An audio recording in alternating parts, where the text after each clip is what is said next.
true. And I know that in this day and age that there are rules about when you start driving that you can't have anybody else in the car. Here's what they say. They say that driving at night with passengers in the car for a teenager is 4 to 5 times more dangerous than driving alone during the day, because there's all that distraction of music, talking, and kids are texting, and there's a lot of distraction. So, and there's that need to kind of show off and speed. And you have such great tips in here and things that I didn't even really know. So when we come back, we're going to be talking more about safe driving, teenage driving, and how to be the best you can be in teenage safe driving. Thanks so much. This financial advisor is being accused of committing one of the largest investment frauds in the history of the United States. I guess we're not going to Aspen. That's fine.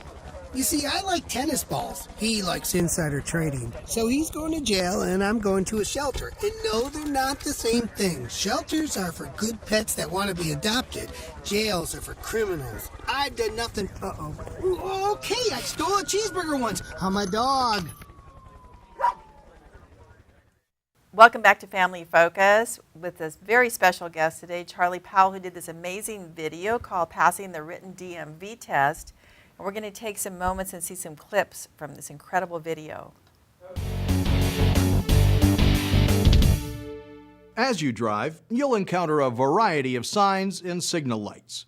It's important that you know what each one means, because these signs and signals not only help regulate the flow of traffic, they help prevent accidents.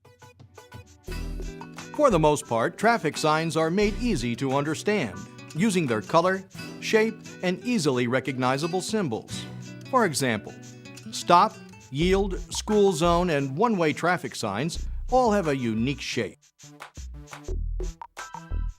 Regulatory signs, those that regulate the flow of traffic, are usually black and white and rectangular. For example, they tell you what the speed limit is, when it's okay to make a turn, when not to turn, where not to pass, or where not to enter a street. Yellow diamond-shaped signs are warning signs. They let you know when to prepare for a curve. They alert you to potential hazards up ahead, like cars merging in your lane, a cross street, or a signal light. Orange signs denote construction ahead and generally alert you to the need to slow down. Finally, informational signs come in green, blue, and brown.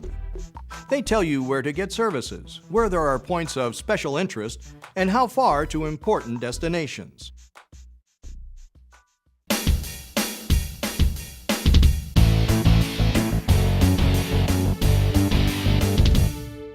Traffic signals are another kind of sign that you must obey. A flashing yellow traffic signal at an intersection means slow down and be alert at the upcoming intersection. And a solid or flashing red traffic light at an intersection means stop before entering.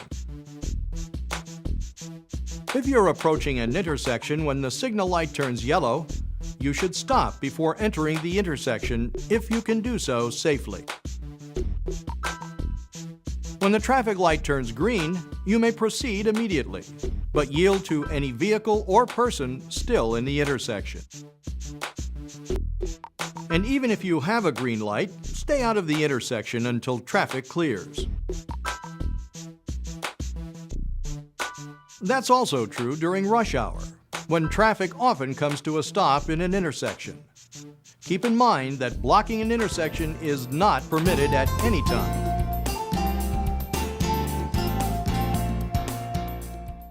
Charlie, that was absolutely fantastic. I know you spent, 2 years making this? 2 years making it. I shot it all in the South Bay using high school students. My daughter went to Torrance High School, and I used all of her friends. A lot of times I would go into retail stores that catered to teenagers, and I would ask them if they wanted to be in a film. And then naturally they said yes, so we shot it all around here, and it was quite well received. Well, I know that it's been so successful, and that anybody who watches this and really spends the time is guaranteed, as we said before, to pass the test on the first time.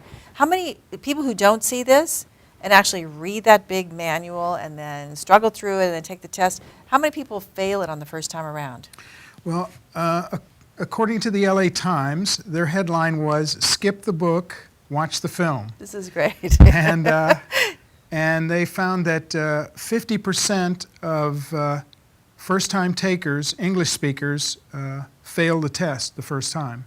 Wow. But with people who English isn't their first language, 80% of those fail it the first time they take it. So it's very beneficial. For teenagers, it's primarily, that's its use, but it's also anybody over 70 has to retake the test. So it works for them as well. Yeah.